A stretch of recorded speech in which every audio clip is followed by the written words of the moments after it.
I'm Bob Harris of Decorative Concrete Institute. Welcome to Duraamen's training and educational series for industrial and decorative flooring systems. We're getting ready to apply our 100% solids Perdure E02, which is an epoxy primer for applications like Duraamen 6000. The Duraamen 6000 is a polishable cement-based overlay, self-leveling, that we'll demonstrate in a different video. This is also great for applying for Duraamen's thick build epoxy coatings.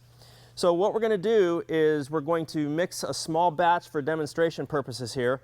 It's really crucial that you mix this at the exact ratio of 2 parts A to 1 part B.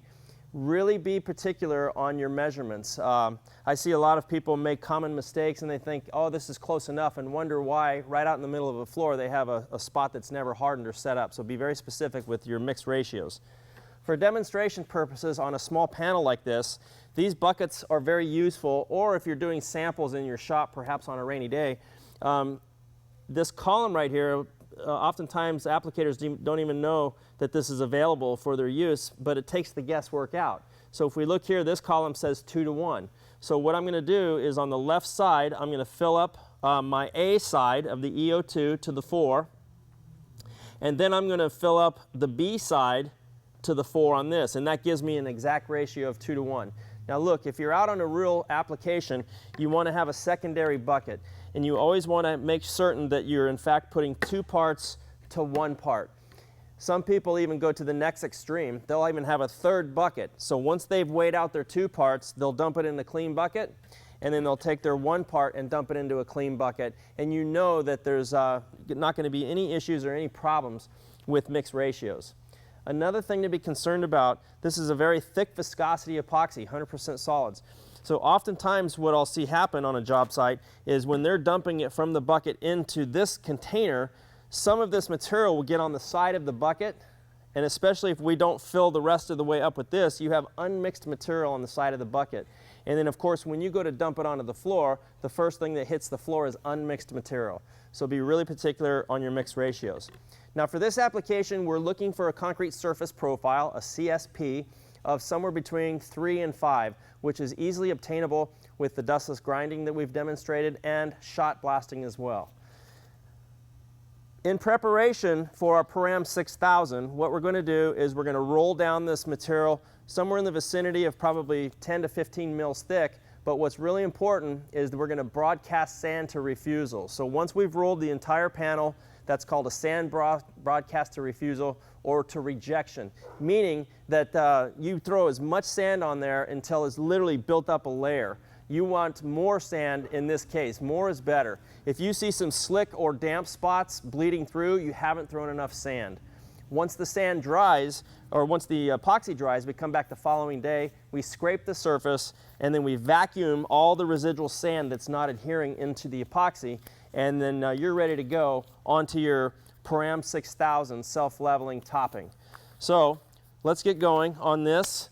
Before I start mixing too, let's talk about delinting your roller. We're using a 3/8 snap roller. Despite the fact that the packaging says lint-free, of course that's not the case. So one easy way to delint the roller is to take tape, have your helper stand there, and then what we do is we simply roll back and forth. And I don't know if the camera can show you this, but I'm already seeing a tremendous amount of lint coming from our supposed lint-free roller. Now, this is just good practice to get into the routine of doing this.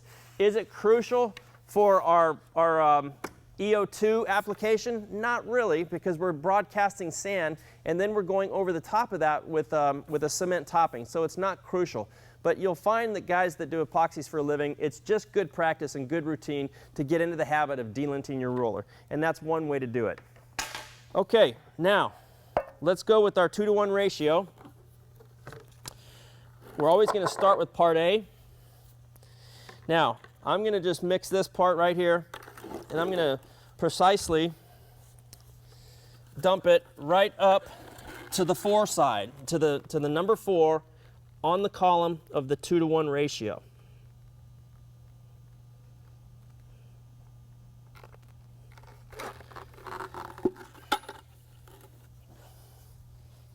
So if the camera can focus in on that, we're going to come right over here to the 2 to the 1 column, and you'll notice I've filled it up to the 4 level.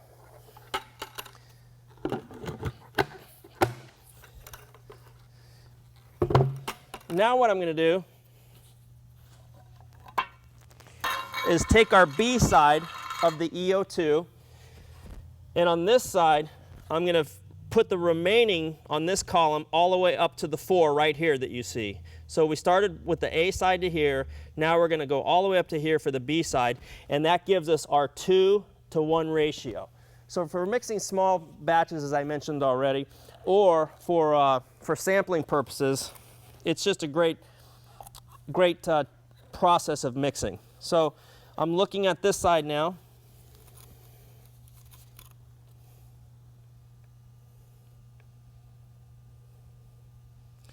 Coming right up to the other side where it says 4.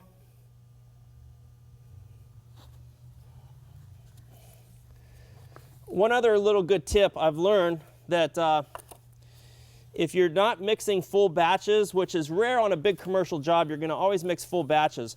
But oftentimes what I'll do for sample purposes, I'll take a little finish nail and I will poke holes in the rim here, okay? Like maybe 10 or 15 little holes. So what happens is the material bleeds back down. It's very frustrating when you take this material and you have this rim of epoxy here, and then you put the lid on, and then of course a month goes by and you want to use it again, and the lid is stuck to there. So it just helps preserve the epoxy by poking little holes in the perimeter there, and the epoxy bleeds back. Okay, now that we've got our proper proportions, I'm going to turn it back around so the camera again can focus here on our 2 to 1. Remember, I started right here, filled the A side to the 4, now I'm up here, so that's our 2 to 1 ratio. So we're right on the money on that. So get that little bit of residual off. Now it's time to go ahead and mix our material. Generally we're going to use a squirrel mixer. You want to mix for about 3 minutes. Keep the paddle submerged. You don't want to be going up and down like this. That could entrap air into the mix. I've got it set on about medium speed right now, since we're mixing a small volume or a small batch.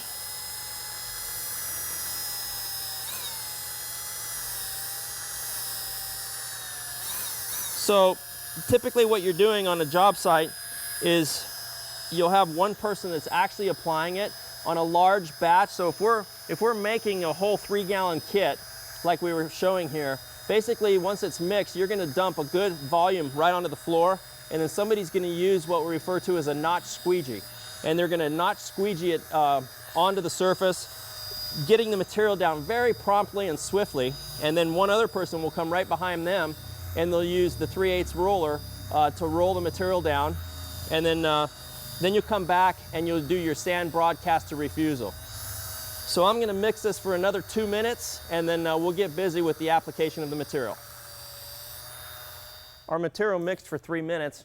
Now it's time to get it on the ground. Anytime you mix a large volume like this, it is really crucial to get it out of the bucket onto the ground. It's going to generate heat. The more heat it generates, the faster it's going to set. So what we're doing is we're going to get it right onto the ground. Okay, and then we're going to come back in. I'm going to wet my roller. I'm going to lose probably, 8 to 10 ounces on the roller cover just by itself. So we wanted to just go ahead and roll a nice coat down, 10 to 15 mils thick, so we have some body there, so our sand will go right into that material.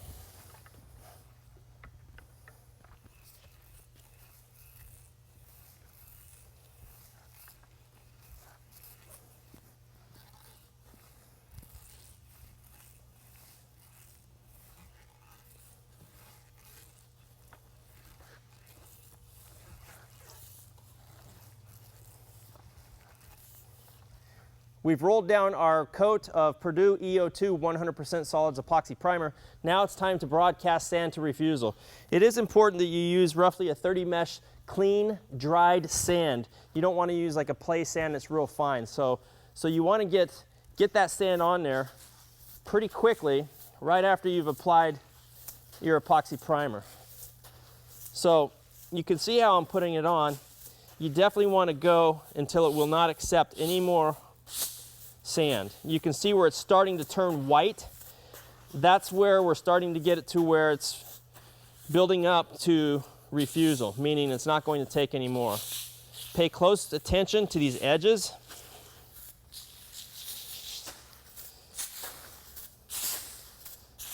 If you see a shiny spot come through, simply throw more on there.